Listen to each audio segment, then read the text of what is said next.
The action-adventure video game Tomb Raider 2 is such a cult classic. Even more than 25 years later, this one is still entertaining, and I also believe this game is better than the original as well.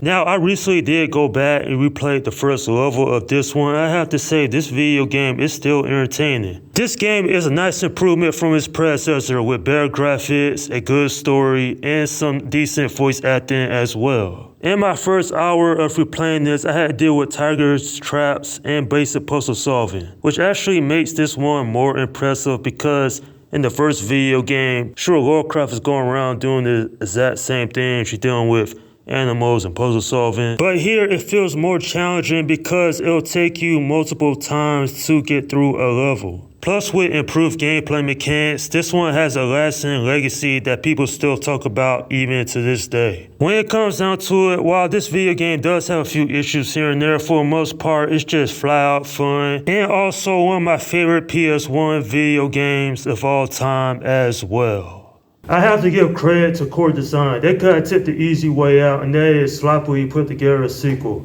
But no, they made one of the best video games of the late 1990s. And not only that, but Lara Croft, she's on her usual adventure. She faces an Italian cult. She faces both humans and creatures. And this is a spoiler warning, but near the end of the game, she actually fights a dragon, which I think is pretty badass. It's a tough boss battle, but it is well worth it. And speaking of which, this game is incredibly difficult.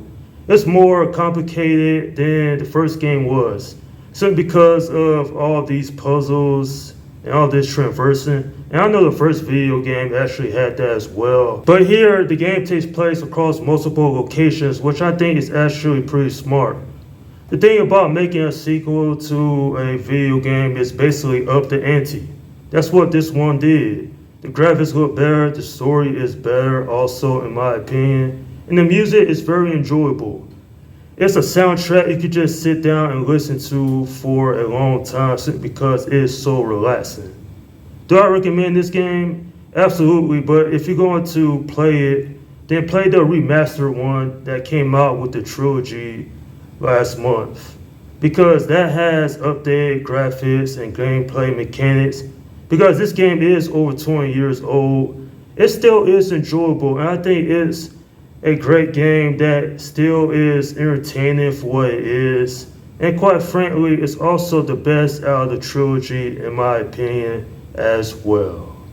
I'm giving this video game an 8 out of 10. The legacy of this one speaks for itself. Lara Croft is known as one of the most iconic video game characters of all time. And as far as this franchise is concerned, it got so bad after the third entry that they actually had to do a reboot. Now, one of my complaints about this game is that it doesn't have any replayability. Once you beat the main story, there isn't much to do. It kind of makes you wonder what these old Tomb Raider games would look like if it had a multiplayer mode. But then again, this game came out years before online gaming, so maybe it was a good thing that they never added multiplayer because it would have not made any sense whatsoever. At the end of the day, while this one hasn't aged as well compared to the recent Tomb Raider games, it is still thoroughly enjoyable from beginning to end.